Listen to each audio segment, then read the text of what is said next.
This is breaking news, ladies and gentlemen. PayPal to offer crypto payments starting in 2021. This is very significant for more reasons than most people realize. I love it and I hate it, and I'm going to tell you why in this video. Hey, ladies and gentlemen, this is Crypto Wealth. If you love cryptocurrency and you believe that this is the greatest financial technology that the world has ever seen, make certain that you smash that like button and please hit that subscribe button. I work every day to bring you great content about this crypto space. I believe that if we get here first and we create awareness, we create adoption, there's unprecedented opportunities, not only to gain potential financial wealth, but at the same time, to be able to reach a level of financial freedom that is unprecedented. Not financial freedom like just make a lot of money, financial freedom like being free to do what you want to with your money where you want to. All right, let's get into this. So PayPal to offer crypto payments starting in 2021. The rumors are now fully confirmed. PayPal announced on Wednesday its entry into the cryptocurrency market according to multiple reports. PayPal customers will be able to use cryptocurrencies to shop at any merchant in its large network starting from early 2021, the company said. The payments will settle through fiat currencies similar to many existing crypto merchant solutions like BitPay. This means that the merchants will be receiving fiat as PayPal will take care of the conversion. The coins initially supported will include Bitcoin, Ethereum, Bitcoin Cash, and Litecoin, the company said. Can't believe there's no Tron up there yet.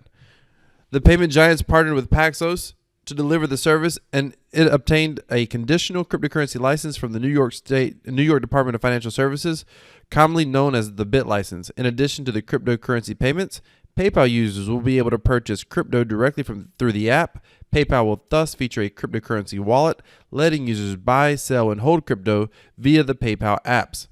PayPal is one of the largest global payment providers with 346 million active accounts and 222 billion in volume processed in second quarter of 2020.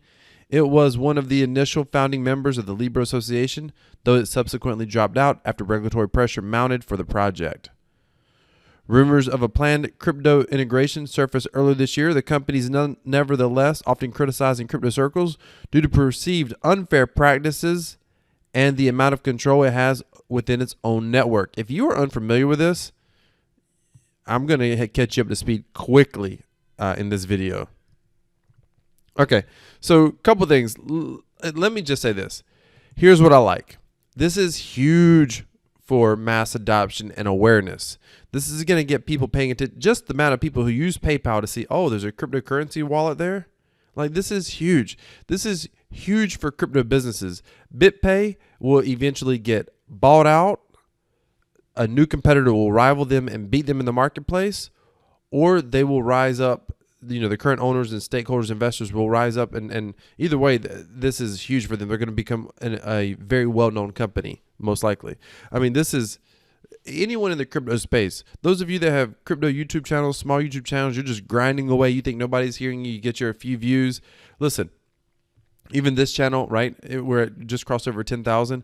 It's growing fast, and I appreciate all of you being here. But obviously, if we had started channels in other spaces, there's a great shot we'd have seen a lot more growth just because the audience is far bigger.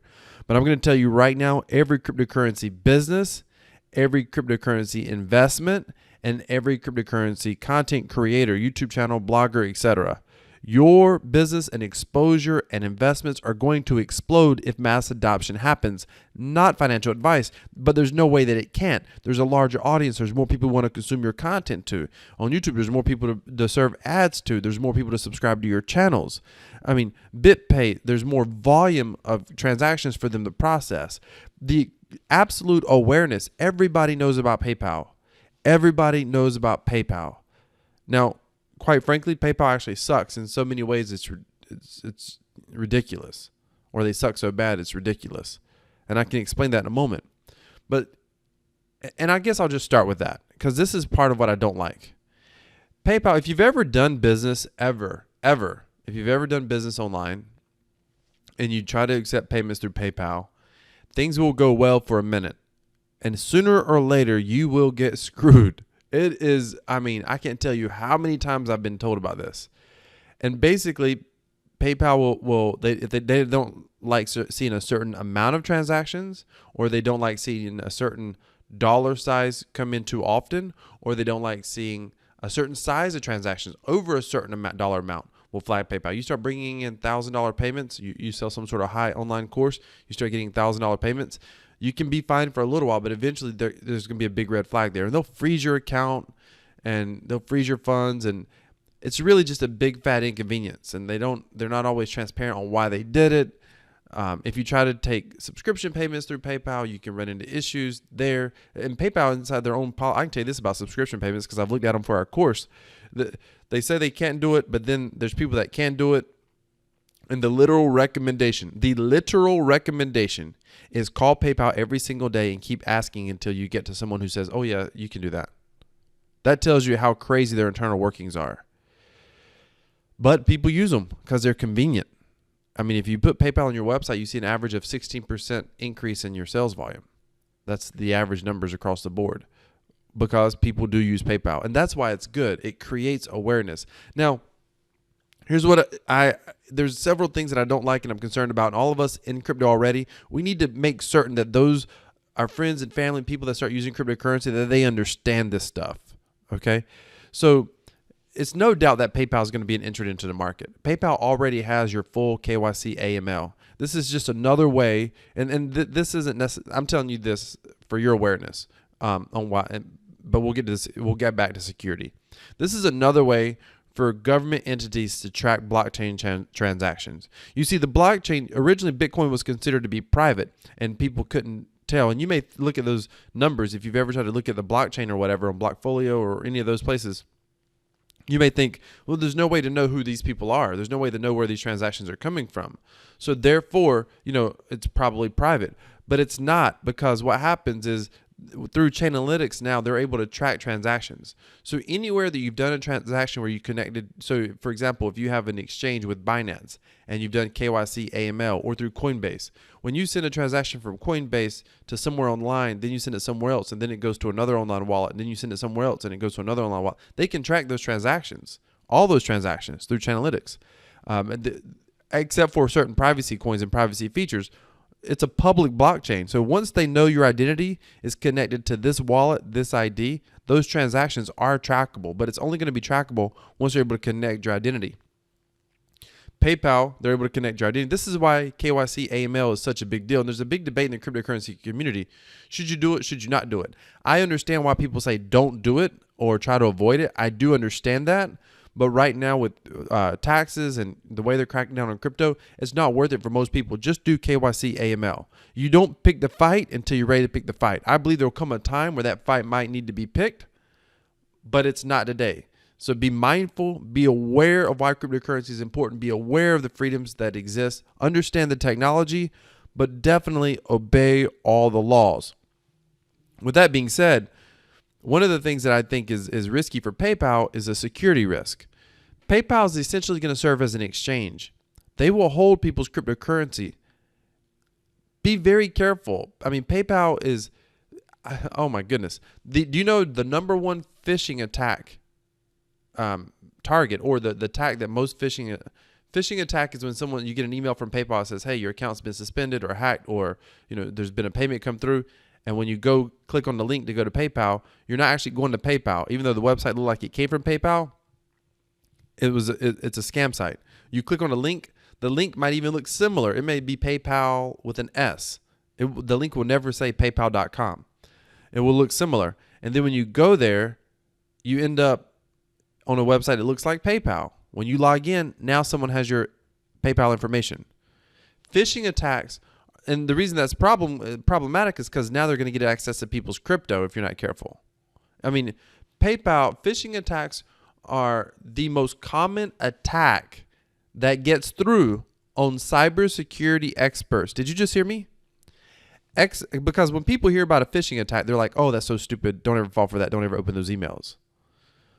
But all they have to do is be relentless, and you have to just be wrong once, make a mistake once in your life. Phishing attacks are the most common attacks that cybersecurity experts fall for. So if the experts in cybersecurity can fall for it, you and I can fall for it. So it's something that I think, and the reason I think this is a problem is because US dollar transactions are reversible. Cryptocurrency transactions are not. And so if someone happens to get their PayPal account hacked and they get access, because once they have access to your account, if they get access to your crypto, and hopefully they're putting a second layer of security there on the crypto side, but you never know. If they get access to the crypto payments, and if God knows if PayPal can, if KuCoin get hacked and then PayPal gets hacked, that's a problem. People are going to hate, and emotionally people are going to hate cryptocurrency. It's dangerous. It's scary. You can't secure it. Why? Because people don't have personal responsibility. It's your crypto. You got to be responsible. If you told people, hey, cryptocurrency is awesome, no one can take it from you, it's a hard money asset, you control it, they're like, yeah. And then when you say, hey, but if you lose your private key, you'll never get it back. That's the thing you got to be careful about crypto. All of a sudden they're like, oh, I don't want it. That's where most people are at, whether you realize it or not. If most people realize they have to be responsible for their $1,000 in Bitcoin or their $10,000 or their $1 million in Bitcoin, they would rather let the bank be responsible. They would give it over to the bank. And that's, again, it's because of lack of personal responsibility to secure their own funds. And that's scary. We're at a place where people still currently trust those banks. And that trust can be violated to give potentially either the trust and or the lack of personal responsibility could be violated, where if a major exchange like a PayPal exchange were to get hacked, then I believe that could be negative for Bitcoin overall. There's a lot of things that I don't like here. Mainly everything that I don't like about this story has to do with the federal governments, and I say federal governments around the world.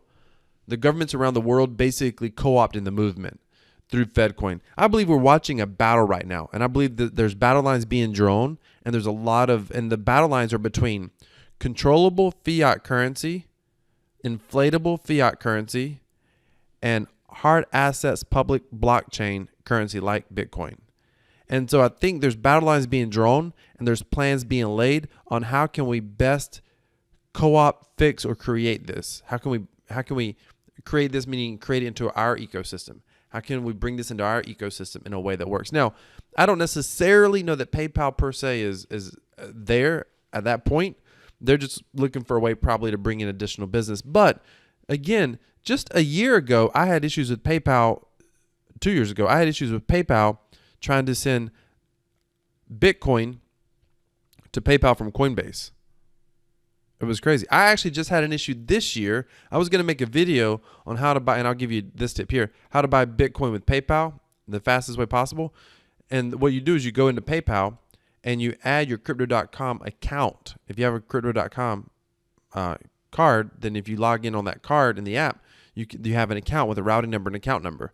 If you enter that in, if you add that as a bank account to PayPal, you can transfer funds to PayPal. I tried to use that as a payment on my PayPal. So when you go to pay with PayPal, you can use your PayPal balance, or you can use one of the cards on file.